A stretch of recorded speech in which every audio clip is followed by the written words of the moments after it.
Howdy, howdy, folks, and welcome to Moose Podcast number 396, Finger Fatigue. How you folks doing? Spring's cranking right along, seeing some really marvelous photographs out there of spring activities. You folks are sharing them. I just can't thank you enough. There's a lot of things that I'm seeing and learning about that, wow, without your sharing your photographs, I wouldn't be party to. And you folks who are out there shooting aren't sharing. Why aren't you sharing? I mean, seriously, you should be sharing. It's a good thing. Had an interesting email come in, uh, full of very kind words, but the subject is why do you do a podcast? Which, in this day and age, I'm like, whoa, what's coming my way? But actually, it was a very sincere question. And I want to give you an answer. And the email, yeah, yeah, that's a better form. So why do I do a podcast? To crank back the time a little bit, we used to put out a quarterly magazine, a technical paper called the BT Journal.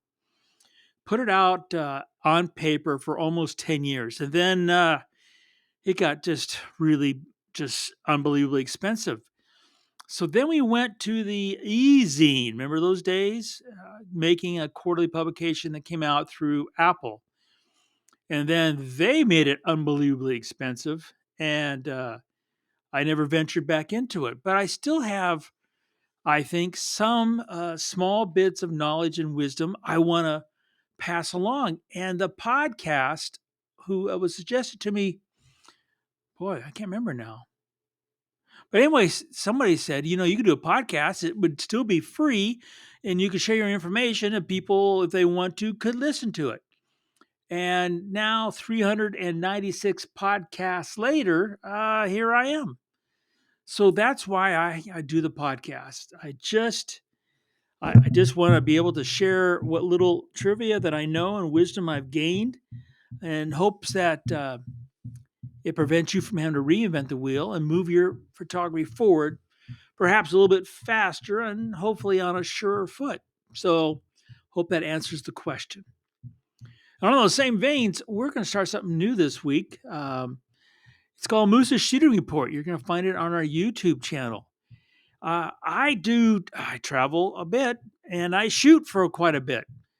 And that information that I gain in certain locations, I want to share it. So the first one on Boulevard Flats will go live here shortly. And Boulevard Flats, Texas is a marvelous place to shoot. How do you shoot? What do you do? Where you go? Where you stay? What do you see? That's going to be part of the Moose Shooting Report, which should be a whole lot more regular than any other video I was doing. And hopefully it will help you, again, move your photography forward. I want to thank my good friends at Bedford Camera, bedfords.com. They have Photo Expo coming up here in about 10 days or so. And it's just another example of all they do to help photographers as well move the ball forward. They've got really great people behind that counter and on that phone, and they just love helping you. They'll give you advice whether you buy from them or not. If you buy from them, you're going to find they have a killer inventory. They have staggeringly low prices, and you're going to save even more money after you check out by mentioning the Moose podcast and saying, I want the Moose discount. So, bedfords.com, they sponsor the Moose podcast, and I, in return, sponsor them because they're great people. So, check out bedfords.com and tell them I sent you.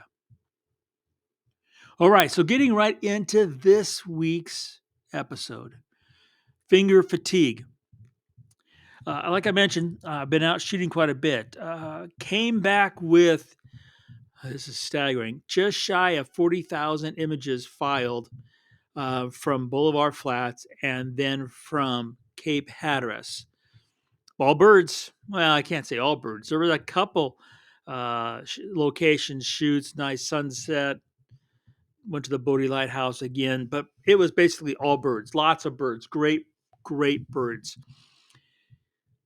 was with some good friends, and we have this very friendly way of competing, and it's not really competition, but I started naming it and calling it the fun meter.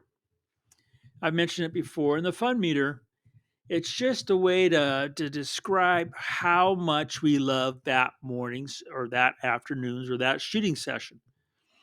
And you go into the Z8, Z9 cameras, you go to the battery info, and then you'll see the battery info after you freshly charge your battery. A number, it'll tell you the number of images you've shot. Now, one day, one session, I did have the biggest number quite a bit, about 17,000 images. Now, before you get excited, almost half of those, if not more, yeah, it was more, were belly shots. And what do I mean by that? I was carrying the Z9, the Z600F4, in the panning plate down the beach, and I left the camera on by mistake. So my belly hit the shutter release and kept it down and just cranked out thousands of nothing pictures. So they didn't count. But that's what the fun meter is about. It just is a way of saying how much fun we had. And one of the friends I was shooting with on our last morning, I think it was, we had a parade of birds, and the shorebirds come down. They kind of come down in little waves, so they don't stay all at once. There's a feed. They keep on going down. We're laying prone on the beach, and they're walking towards us into the light, so they're front lit. And he had over 10,000 shots. And we're not talking about praying and spraying here. We're talking about just some great photography. And we got back in the vehicle, went and had a great breakfast, had our high noon break because when the light really is high and sucky, we just deal with the images we shot that morning, uh, talk over what we did right, what we did wrong. So when we got back together, he said, um, I'm ready to go shooting some more, but I've got finger fatigue.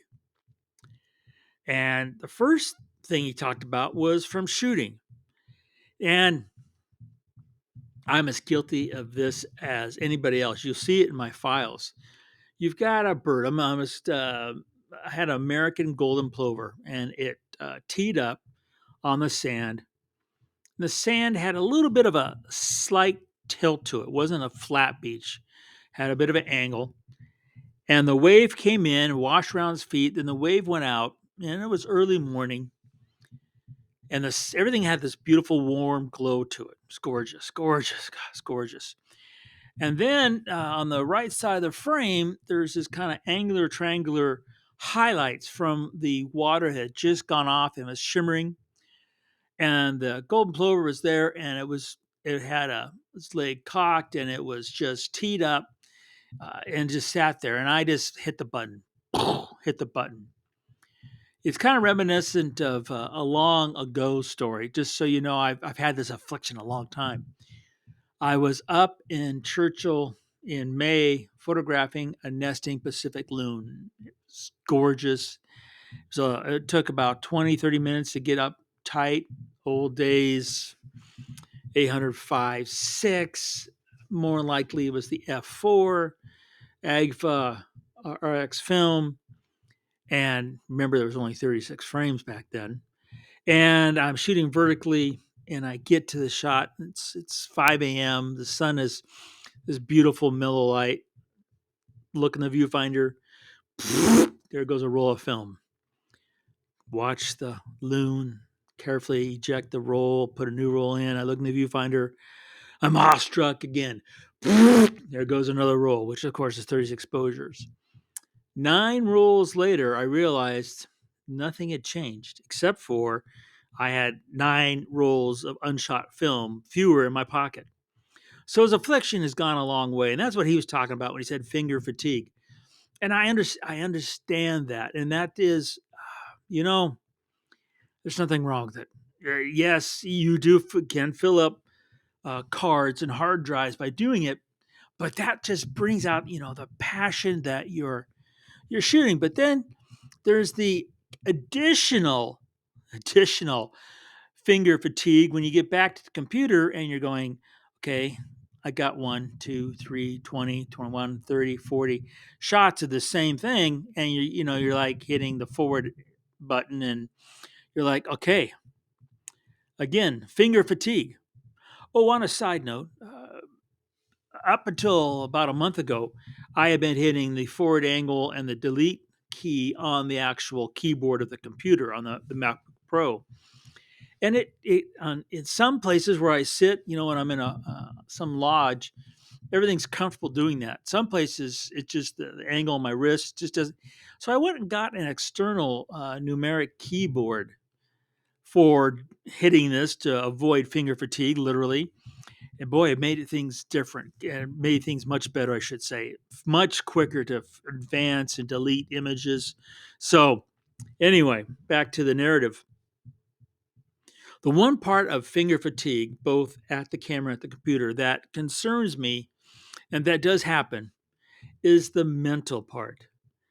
Now, it's not, I've been doing this because the advice of the professionals is what we should do, but every hour we should get off our butts and move around. And when I am dealing with finger fatigue, I make sure, and I actually literally will set an alarm on my iPhone that will go off every hour. So then I get my butt up, I actually stretch, bend over, move, get something to drink. And if I'm in a lodge, a lot of times I'll just open the window or step out on a balcony or go out on the deck, get some fresh air. And I'm telling you, it works. And if I'm shooting, and especially if I'm on the beach prone with the camera flat and a frisbee doing beach panning, I will take breaks there because my neck, my back, um, they start to ache. And this last time I had this shot, and I had to kind of do this awkward bending up yoga thing, trying to handhold to get the shot. I got the shot, but boy, I gave myself a real Charlie in my side. All these are just signs that we need to give ourselves physically and mentally a break. So when you get finger fatigue, remember that mentally you're probably, getting a little bit fatigued as well. Give yourself a break. Uh, I am not by any stretch of the imagination beginning to even suggest you don't keep shooting when you see that incredible thing and you just lay down the hammer and fire. I mean, as long as you got the card space, right? It's fun. Okay, it's really fun. And that's a really important aspect to finger fatigue and mental fatigue that you've got to keep in the forefront of your photography. And it's got to be really, you got to keep it fun. There's just, if it's not fun, the fatigue can be almost fatal, right?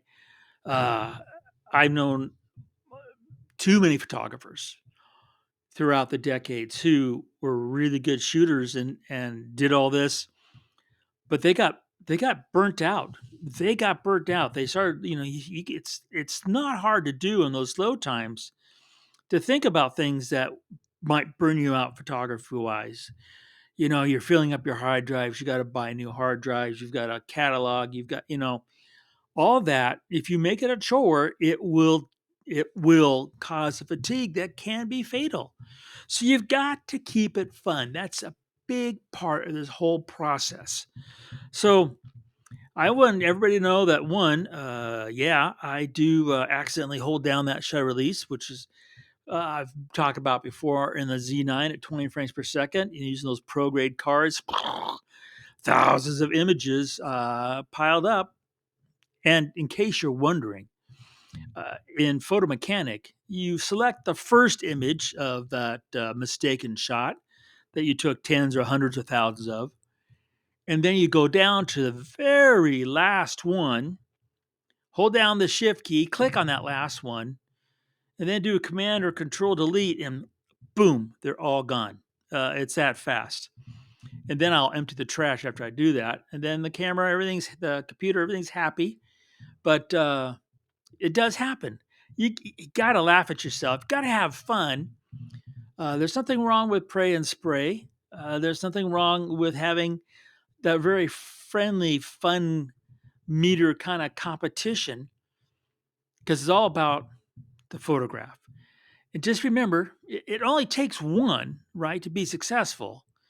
And the process you use to get that one, well, there is as many as there is people out there taking pictures.